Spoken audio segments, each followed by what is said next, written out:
चला बघूया ट्रेडिंग वरती घर चालतं का। दिवस 79। ट्रेडिंग म्हणलं की खूप मोठे मोठे प्रॉफिट्स नसतात मित्रांनो, तर टिकणं खूप जास्त महत्वाचं आहे। सगळे लोक ह्याच रेसमध्ये लागलेत की कोणाला जास्त मोठे प्रॉफिट्स होतात आणि मला जास्त मोठे प्रॉफिट्स करायचे। त्यांचं कॅपिटल सेव्ह करणं हा डोक्यात कॉन्सेप्टच नसतो। त्यांना फक्त एवढंच माहिती की मला मोठे प्रॉफिट्स पाहिजेत आणि याच मोठ्या कॅपिटलच्या मागे ते कॅपिटल पूर्ण घालवून घेतात। आणि हीच गोष्ट मित्रांनो ग्रीड आपल्याला संपवते मार्केटमध्ये।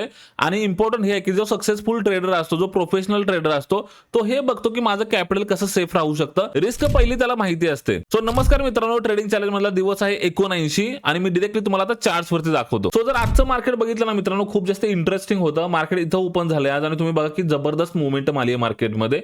मार्केट ओपन झाल्यापासून साइडवेज होतं एक प्रकारे सुरुवातीला आणि आफ्टर दॅट जेव्हा डे हाय क्रॉस केला, प्रीमियम्स मध्ये ना मुवमेंट्स नव्हत्या होत। तुम्हाला जरी मुवमेंट दिसत असेल ना, प्रीमियम्स मध्ये मुवमेंट नव्हत्या होत आणि मी नॉन डिरेक्शनल ट्रेडला डिरेक्शनल मध्ये कन्वर्ट केलं।